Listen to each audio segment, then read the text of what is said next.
మల్లికార్జున గారి అటండి అమ్మ కూర్చి తీసి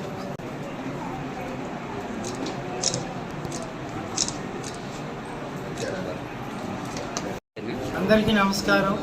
ఈరోజు మనం Shri Venkateswara Ayurvedic hospital inner ring road గోరంట్లో ఈ యొక్క ఉచిత ఆయుర్వేద వైద్య శిబిరం ఉదయం 9 గంటల నుంచి మధ్యాహ్నం 2 గంటల వరకు నిర్వహించడం జరుగుతుంది.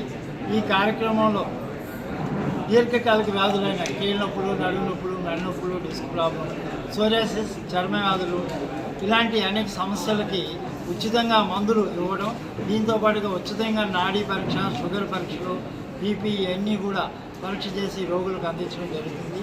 ఈ కార్యక్రమంలో ముఖ్య అతిథిగా ఈరోజు యోగా గురూజీ, వయసు మల్లికార్జునరావు గారు, అదేవిధంగా శ్యామల ప్రసాద్ గారు, ఈఎస్ఆర్ కన్స్ట్రక్షన్ అధినేత ఈదా సామిరెడ్డి గారు, మరియు భాష్యం మేనేజింగ్ డైరెక్టర్ భాష్యం సాకేత్ రామ్ గారు, మానవతా స్వచ్ఛంద సంస్థ డైరెక్టర్ రమేష్ గారు మొదలుగున్న వారందరూ ఈ కార్యక్రమం పాల్గొన్నారు. కాబట్టి నగర ప్రజలందరూ ఈ ఉచిత వైద్య శిబిరాన్ని ఉపయోగించుకోగలరని ప్రార్థన. ఈరోజు శ్రీ ఆయుర్వేద వెంకటేశ్వర ఆయుర్వేద వైద్యశాల వారి ఆధ్వర్యంలో ఆయుర్వేద ఉచిత వైద్య మెగా శిబిరాన్ని ఏర్పాటు చేయడం జరిగింది.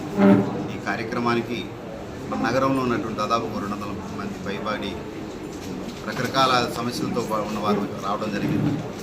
జనరల్ ఇక్కడ చెప్పేది ఏంటంటే, ఈరోజు చాలామంది మెడ నొప్పులు, నడుము నొప్పులు, గ్యాస్ట్రైటిస్, ఇండైజెషన్ ప్రాబ్లమ్స్ కానీ, మలబద్ధకం కానీ, నిద్రలేమి సమస్యలు, వీటితో చాలామంది కామన్ డిసీజ్తో బాధపడుతున్నారు.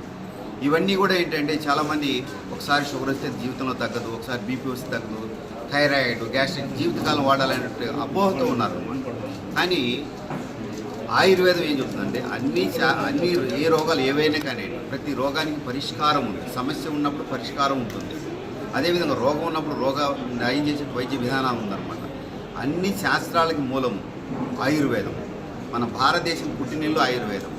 మన సనాతన ధర్మంలో భాగం ఆయుర్వేదం. మన వేదాలు 4 ఉన్నాయి: ఋగ్వేదము, యజుర్వేదం, సామవేదం, అథర్వవేదం అన్నమాట. దీన్ని ఉపవేదం అంటారు. ఆయుర్వేదము, ధనుర్వేదం ఇవన్నీ కూడా ఉపవేదాలు. ఇదంటే మన భారతదేశంలో పుట్టినటువంటిది వైద్యం ఈరోజు ప్రపంచవ్యాప్తంగా విదేశాల్లో బాగా ప్రాచుర్యంలో ఉంది. కానీ మన ఇంట్లో పుట్టినటువంటి మన ఈ వైద్య విధానము నానాటికి చాలా ఇబ్బంది పడుతూ ఉన్నాం అన్నమాట.